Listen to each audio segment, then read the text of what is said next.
नमस्कार। जैसे कि आप लोगों को पिछले क्लास में हम बताए थे जो कॉमर्स क्या होता है और कॉमर्स में किन किन व्यक्तियों को शामिल किया जाता है, इसके बाद हम अकाउंट के बारे में बताए थे। अकाउंट क्या होता है? अकाउंट,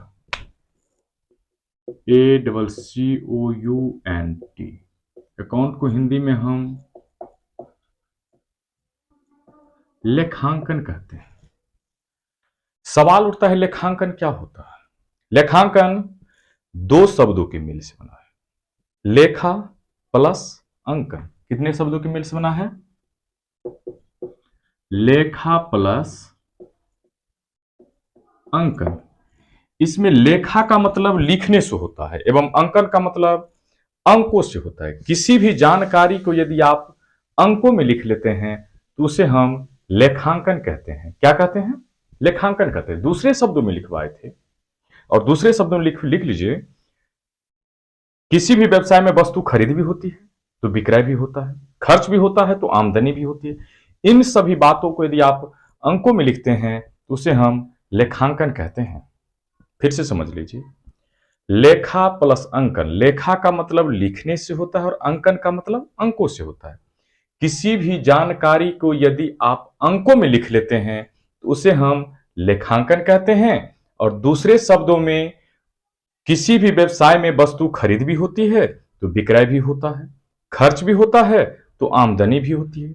इन सभी बातों को यदि आप अंकों में लिख लेते हैं तो उसे हम क्या कहते हैं? लेखांकन कहते हैं। इसके बाद लेखांकन के अंतर्गत किन किन क्रियाओं को पूरा किया जाता है? तो लेखांकन के अंतर्गत निम्नलिखित 3 क्रिया को पूरा किया जाता है, जिसमें पहला आता है JOURNAL। जर्नल को हिंदी में हम रोजनामचा कहते हैं। क्या कहते हैं? रोजनामचा। दूसरा होता है LEDGER। लेजर को हिंदी में हम खाता कहते हैं। और तीसरा होता है TRIAL, trial balance, BALANCE। Trial balance को हिंदी में हम तलपट कहते हैं।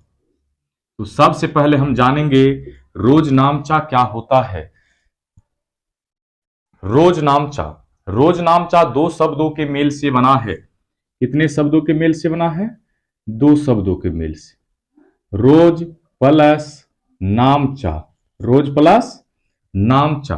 रोज का मतलब प्रतिदिन से होता है और नामचा का मतलब लिखने से होता है।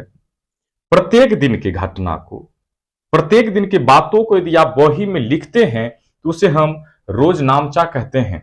एग्जाम्पल के तौर पर यदि आप कोई व्यापार करते हैं तो व्यापार में जितने भी लेन देन होता है, खरीद बिक्री होते हैं, उसे आप डेली बही में लिखते हैं और उस बही में लिखने की क्रिया को हम रोज नामचा कहते हैं। इसलिए परिभाषा होता है, जो प्रत्येक दिन की बातों को यदि आप बही में लिखते हैं तो उसे हम रोज नामचा कहते हैं। रोजनामचा लिखने का मेरे पास कोई खास तरीका नहीं था। 1494 ईस्वी से पहले रोजनामचा लिखने का कोई तरीका ही नहीं था। लोग जैसे तैसे अपने व्यापारिक क्रिया को पूरा करते थे। लेकिन 1494 ईस्वी में इटली के विद्वान, जिनका नाम थे लुकास पेसियोली, क्या नाम थे? लुकास पेसियोली, उन्होंने ही रोजनामचा लिखने का एक तरीका दिया गया और उसी तरीका के आधार पर रोजनामचा लिखना शुरू हो गया, जो आज भी चल रहा है। उसी तरीका का नाम है डबल एंट्री सिस्टम। क्या नाम है? Double entry system. इसमें डबल का अर्थ 2 होता है, एंट्री का अर्थ दर्ज करना होता है और सिस्टम का अर्थ तरीका होता है। तो परिभाषा के रूप में आप इसको बना सकते हैं, जो किसी भी बातों को 2 जगह लिखे जाने की क्रिया को हम डबल एंट्री सिस्टम कहते हैं। इनमें जो 2 जगह लिखना शुरू हुआ, जिसमें एक जगह को डेबिट के नाम से जानते हैं और दूसरे जगह को क्रेडिट के नाम से जानते हैं। डेबिट को हिंदी में हम नाम बोलते हैं और क्रेडिट को हिंदी में हम जमा बोलते हैं। तो इनमें कितने जगह लिखा जाता है बातों को? 2 जगह, जिसमें एक जगह को डेबिट कहते हैं और दूसरी जगह को क्रेडिट कहते हैं। इसलिए लुकास पेसियोली जी को अकाउंट का फादर कहा जाता है। तो आज हम आप लोगों को समझाए हैं अकाउंट क्या होता है, लेखांकन क्या होता है और जर्नल का परिभाषा बताए हैं। कल से आप लोगों को बताया जाएगा जर्नल का गोल्डन रूल, जो हम गोल्डन रूल जिसको हम पर्सनल अकाउंट, रियल अकाउंट और नॉमिनल अकाउंट के नाम से जानेंगे। जब तक ये नियम नहीं समझेंगे तब तक हमारा कोई भी सवाल नहीं बन पाएगा। इसलिए कल की क्लास मत मिस कीजिएगा। और अगर नए यूजर हैं तो आप लोग सब्सक्राइब कर लीजिएगा ताकि ये वीडियो आप लोग को मिलता रहे। धन्यवाद।